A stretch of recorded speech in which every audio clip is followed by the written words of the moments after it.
संहिता में तथा अन्य पुराणों में, विशेषतः श्रीमद् भागवतम में जो भागवत पुराण के नाम से विख्यात है, वे इसी रूप में स्वीकार किए गए हैं।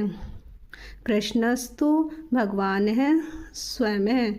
अतएव भगवत गीता हमें भगवान ने जैसे बताई है वैसे ही स्वीकार करनी चाहिए। भगवत गीता के 4th अध्याय में भगवान कहते हैं, यहाँ पर भगवान अर्जुन को सूचित करते हैं कि भगवत गीता की यह योग पद्धति सर्वप्रथम सूर्यदेव को बताई गई। सूर्यदेव ने इसे मनु को बताया और मनु ने इसे ईश्वाकु को बताया। इस प्रकार गुरु परंपरा द्वारा यह योग पद्धति एक वक्ता से दूसरे वक्ता तक पहुँचती रही, लेकिन कालांतर में यह छिन्न भिन्न हो गई। फलस्वरूप भगवान को इसे फिर से बताना पड़ रहा है, इस बार अर्जुन को कुरुक्षेत्र के युद्ध स्थल में। वे अर्जुन से कहते हैं कि मैं तुम्हें यह परम रहस्य इसलिए प्रदान कर रहा हूँ क्योंकि तुम मेरे मित्र तथा भक्त तथा मित्र हो। इसका तात्पर्य यह है कि भगवत गीता ऐसा ग्रंथ है जो विशेष रूप से भगवत भक्तों के लिए है, भगवत भक्त के निमित्त है। अध्यात्मवादियों की 3 श्रेणियां हैं, यानी योगी तथा भक्त, या कि निर्विशेषवादी, ध्यानी और भक्त। यहाँ पर भगवान अर्जुन से स्पष्ट कहते हैं कि वे उसे इस नवीन परंपरा गुरु परंपरा का प्रथम पात्र बना रहे हैं, क्योंकि प्राचीन परंपरा खंडित हो गई थी।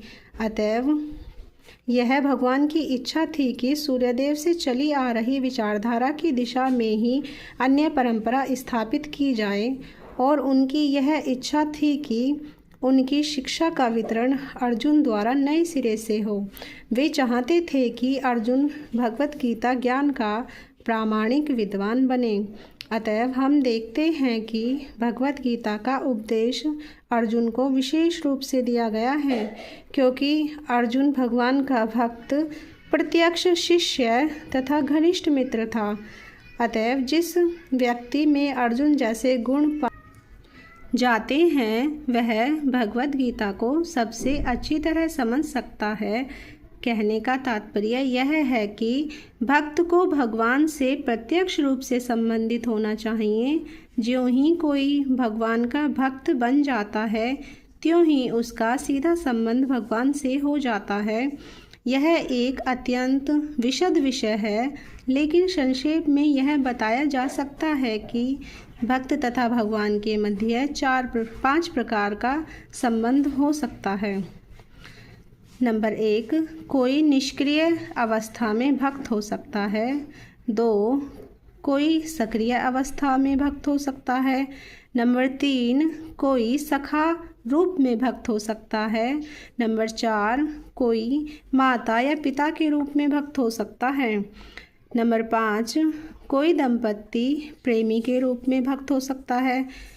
अर्जुन का कृष्ण से संबंध सखा रूप में था। निसंदेह इस मित्रता सख्य भाव तथा भौतिक जगत में पाई जाने वाली मित्रता में आकाश पाताल का अंतर है। यह दिव्य मित्रता है जो हर किसी को प्राप्त नहीं हो सकती। निसंदेह प्रत्येक व्यक्ति का भगवान से सीधा संबंध होता है, और यह संबंध भक्ति की पूर्णता से ही जागृत होता है। किंतु जीवन की वर्तमान अवस्था में हमने न केवल भगवान को भुला दिया है, अपितु हम भगवान के साथ अपने शाश्वत संबंध को भी भूल चुके हैं। लाखों करोड़ों जीवों में से प्रत्येक जीव का भगवान के साथ नित्य विशिष्ट संबंध है। यह स्वरूप कहलाता है। भक्ति योग की प्रक्रिया द्वारा यह स्वरूप जागृत किया जा सकता है, तब यह अवस्था स्वरूप सिद्धि कहलाता है।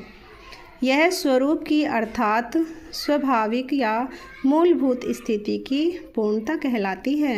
अतएव अर्जुन भक्त था और वह भगवान के संपर्क में मित्र रूप में था। हमें इस बात पर विशेष ध्यान देना चाहिए कि अर्जुन ने भगवत गीता को किस तरह ग्रहण किया। इसका वर्णन 10 अध्याय में इस प्रकार हुआ है। अर्जुन ने कहा, आप भगवान परम धाम पवित्रतम परम सत्य हैं। आप शाश्वत दिव्य आदि पुरुष अजन्मा तथा महानतम हैं। नारद, असित, देवल तथा व्यास जैसे समस्त महामुनि आपके विषय में इस सत्य की पुष्टि करते हैं और अब आप स्वयं मुझसे इसी की घोषणा कर रहे हैं। हे कृष्ण, आपने जो कुछ कहा उसे पूर्ण रूप से मैं सत्य मानता हूँ। हे प्रभु, न तो देवता और न असुर आपके व्यक्तित्व को समझ सकते हैं।